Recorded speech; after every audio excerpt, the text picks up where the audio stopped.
Falta muito pouco, a Justiça Eleitoral está apurando os votos, totalizando os votos. A gente só lembra que o Instituto Datafolha fez uma projeção.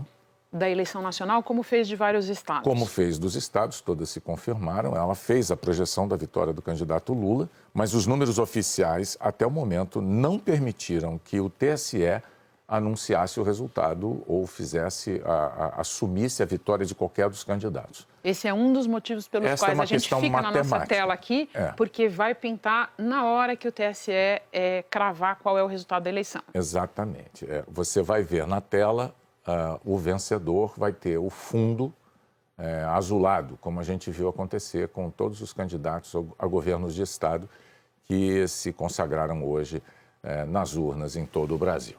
Essa é uma transmissão que nós iniciamos por volta das 17 horas. Nesse momento são 19h56 e o percentual de urnas apuradas é de 98,77%. Se algum brasileiro tiver dúvidas sobre a eficiência do sistema eleitoral brasileiro, talvez ele precise de consulta médica. Os números falam por si. Vamos deixar que os números falem por si. De novo, imagens ao vivo de São Paulo, com o candidato Luiz Inácio Lula da Silva, cercado por apoiadores, pela imprensa. E a nossa câmera ali tentando registrar isso, né? Travou, bonito. Aí está. Às 19h57, Renata Lopretti chamando minha atenção para este momento. Você está vendo na tela, a cor pintou. A Justiça Eleitoral acaba de confirmar a vitória de Luiz Inácio Lula da Silva, do PT, na disputa da presidência da República. A partir de 1º de janeiro de 2023, Lula retorna ao Palácio do Planalto para um mandato de 4 anos. Será o terceiro mandato dele.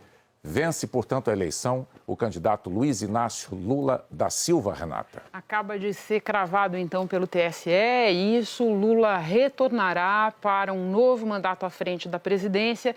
E nessa vitória do Lula, tem uma série de observações para a gente fazer. Primeiro... Imagens da Avenida Paulista, enquanto você fala, Renata. Não. Lula será o primeiro presidente, Bonner, a voltar para o cargo num outro momento, tendo sido eleito e chegado ao cargo nas duas passagens de forma democrática. O exemplo histórico que volta à mente das pessoas é o exemplo de Getúlio Vargas, mas vamos lembrar que no primeiro período Vargas comandou uma ditadura. Então, Lula é o primeiro a voltar ao Palácio do Planalto dessa forma, tendo passado por ele num outro momento. Lula será também, ao assumir o cargo, Bonner, o presidente mais velho a assumir o cargo. Ele acaba de fazer 77 anos, será essa a idade dele ao assumir a presidência. Foi confirmado nessa tarde aquilo que eu te falei, uma marca das disputas de segundo turno presidenciais. Lula confirmou o favoritismo. Nunca um segundo colocado conseguiu vencer a distância e prevalecer no segundo turno. Uma outra questão que é simbólica desta noite: Jair Bolsonaro é o primeiro presidente do Brasil que, tendo tentado a reeleição, desde que o Instituto da Reeleição foi estabelecido, todos os que tentaram se reelegeram. Fernando Henrique se reelegeu, Lula se reelegeu, Dilma Rousseff se reelegeu. Mesmo em meio a crises grandes. Mesmo em meio a crises grandes.